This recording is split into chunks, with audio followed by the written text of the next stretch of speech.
Monsieur le Président, chers collègues, Mesdames et Messieurs, je remercie le Secrétaire général pour l'initiative d'organiser ce sommet et je salue ses efforts pour un monde de paix, un monde stable où règne le développement inclusif. L'avenir que nous voulons commande de ne laisser personne de côté face aux défis que sont la paix et la sécurité, la réduction des inégalités, l'éradication de la pauvreté, la justice et l'équité.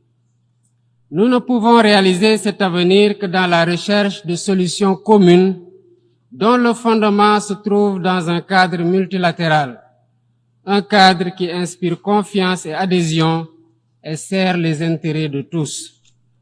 Autrement, il continuera à susciter la méfiance des uns et la défiance des autres et de perdre ainsi la crédibilité et la légitimité attachées à son autorité.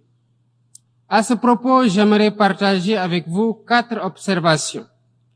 Premièrement, il est clair que notre futur ne peut se construire sur le modèle actuel dominé par les injustices, l'extrême pauvreté qui touche 10% de la population mondiale, les tensions géopolitiques de haute intensité et le réchauffement sans précédent de la planète qui affecte gravement nos pays.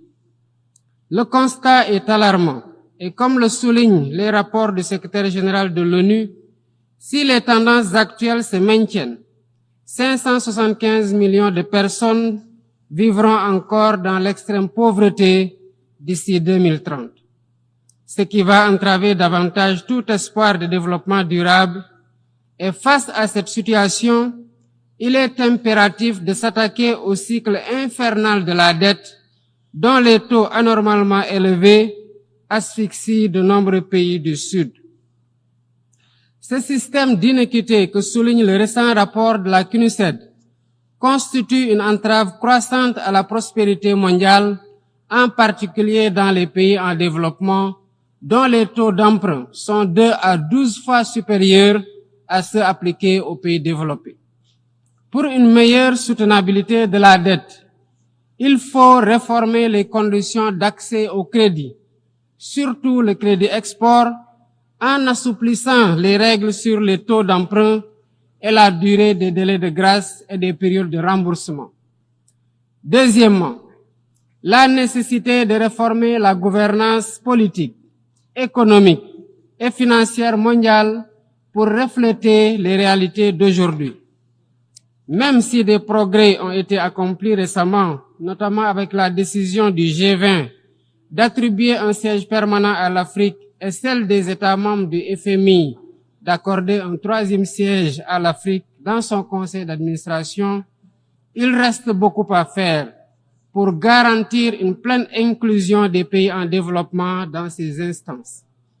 Troisièmement, il est impératif de renforcer les actions en faveur de l'éducation, de la formation professionnelle et technique pour lutter contre l'ignorance et l'endoctrinement et doter les jeunes de métiers et de moyens d'épanouissement.